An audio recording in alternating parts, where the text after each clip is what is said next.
This one is called The Great Man by Charlie Shulman. And the great man doesn't have a name, in his 60s, vigorous, handsome, brilliant, I like this part, Yeah, but, you know. alternately streetwise and erudite. The biographer, 40s or 50s. Thank you. So the circumstance is in the great man's study in Maine. The biographer is sent to convince this literary hero, the reclusive, cantankerous great man, to let him write his biography. Over time, the biographer's sycophantic view, I said it, sycophantic view of the great author sours. And scene. Okay. You know, I have been aware of you for a long time. Not specifically you, but the idea of you. Oh, then I hope I can live up to your expectations.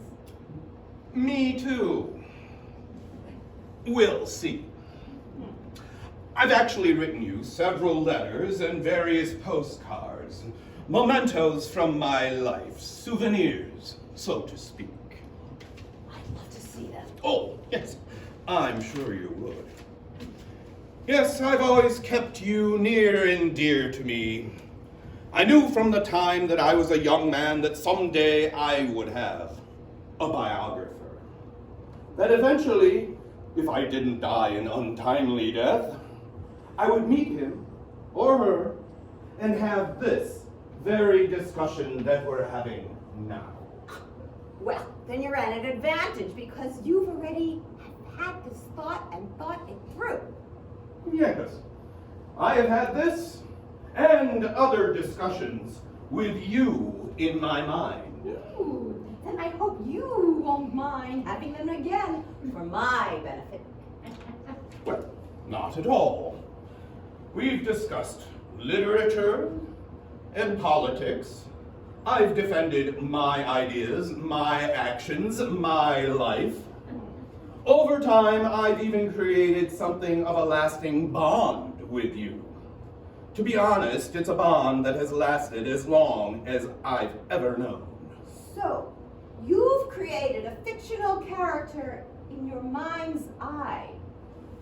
Yes, well, something like that. Oh, the character of a biographer.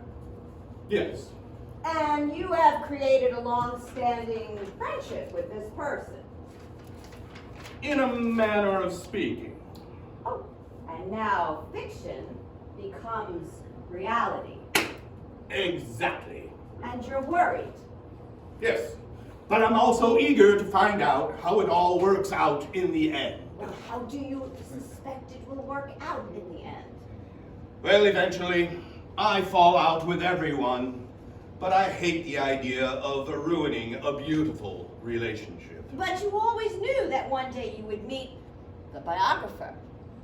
Yes, I suppose I did. Mm-hmm. And you knew that he couldn't be the one in your mind's eye. He would actually be a real person. Understanding and experiencing are two very different things. And you hope that we will see eye to eye. Naturally. And you're afraid we won't. Nobody wants to be misunderstood, especially by his biography. But don't get me wrong, you seem like a nice enough person. All writers seem nice enough. Until you get to know them. As a writer of fiction, I don't want to lose control of my own story. Well, you've read my biography of Gerhard Black. Gerhard was brilliant, magnetic, and completely unpredictable. Your biography was fair and well-researched, except for a few minor details. You seem to have gotten Gerhard pretty right. Thank you. I tried. But biography has its limitations. I find it often gives us far greater insight into the biographer than it does to the subject. I appreciate how far you traveled to get here. I very much wanted to meet with you, but I'm feeling rather tired.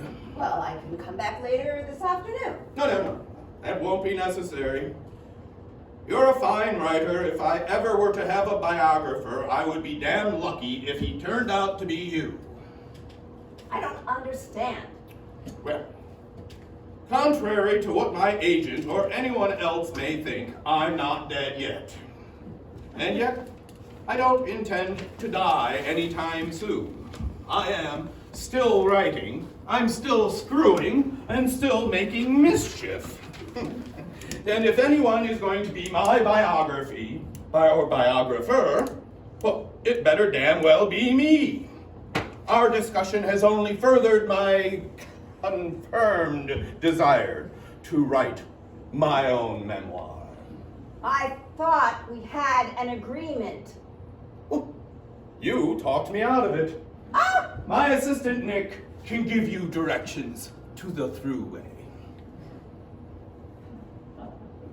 And see.